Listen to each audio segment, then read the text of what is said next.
Recognize this place? This is Brandon, Manitoba. Population, just over 50,000. A small, beautiful city like many others that dot the Canadian landscape. Now, imagine if every person in Brandon vanished. Well, since 2016, we've lost a city the size of Brandon to drugs. That's 49,000 Canadian lives lost, more than died fighting for Canada in the Second World War. They are real people, brothers, sisters, sons, daughters, fathers, mothers, friends to thousands more. Then there are the countless others now living in the hell of addiction and homelessness. Close to 8 out of 10 of those overdose deaths involve fentanyl. It wasn't like this before the Liberals radically liberalized drugs. Now, Canada has become a drug manufacturing hotspot. Super labs in Canada synthesize the drugs using precursor chemicals, the ingredients that make fentanyl. These labs look like scenes from Breaking Bad, but it's not happening in New Mexico, in a TV drama. It's happening in Canada, in real life, right now. In November 2024, police dismantled what they described as the, quote, largest, most sophisticated illicit drug super lab in the country, in Falkland, British Columbia. One of the accused was out of jail after earlier convictions. Police said they seized 54 kilograms of fentanyl. Now, that might not sound like much at first, but remember this, it takes just 2 milligrams of fentanyl to kill a person. That means there was enough fentanyl found in this lab alone to kill 27 million people. But it gets worse. Police found enough ingredients to make over 95 million lethal doses, enough to kill every Canadian twice. Police also found 390 kilograms of methamphetamine, small explosives, ammunition, silencers, high-capacity magazines, body armor, $500,000 in cash, and 89 firearms, many of which were, quote, loaded and ready to be used.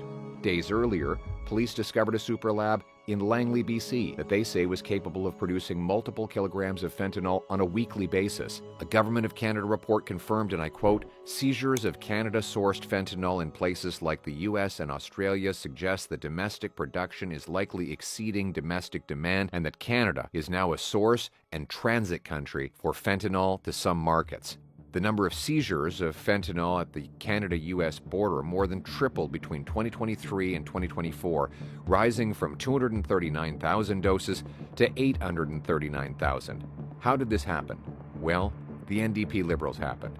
They legalized fentanyl possession in BC, told prosecutors to stop pursuing drug offenders, and worst of all, passed Bill C-5, which eliminated mandatory jail time for the production and trafficking of hard drugs like fentanyl, encouraging the worst criminals to come back into our communities and take up shop here. The Falkland Super Lab that police discovered had ties to a transnational criminal network that spans from Mexico all the way to China. They're killing our people and many in other countries, which is now endangering our trade with our closest ally. President Trump has said the reason that he's tariffing Canada is because of lethal drugs flowing over the border. Whether we agree with him or not, we shouldn't be taking action to stop drugs just to please him. We should do it so that not one more mother must bury her face in her hands in agony after her son overdosed and died in a back alley. We must stop the drugs to save our people and to put Canada first. It starts with locking up mass traffickers and manufacturers of this poison, with penalties that fit the crime. But what is the crime?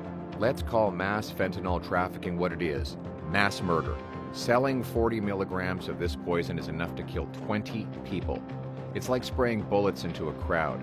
You might not know who you are killing, but statistically, it's certain that someone will die. That's why I'm announcing today, as part of my Canada First plan, that common sense conservatives will bring in mandatory prison sentences, including life sentences for anyone caught trafficking, producing, or exporting over 40 milligrams of fentanyl, and 15 years for traffickers caught with between 20 milligrams and 40 milligrams. The people we will lock away are not non-violent drug addicts. People with addiction are the real victims of these traffickers, and my government will offer them life-saving treatment and recovery services. Nor are we targeting the small-time dealer on a street corner, though he will face penalties too. Rather, my new law will treat fentanyl kingpins, who kill thousands of Canadians each year, like the mass murderers they are. By locking up the big bosses and throwing away the key, we will cut the head off the poisonous fentanyl snake. All of this to save lives, bring our loved ones home drug-free, secure free trade, and most of all, put Canada first.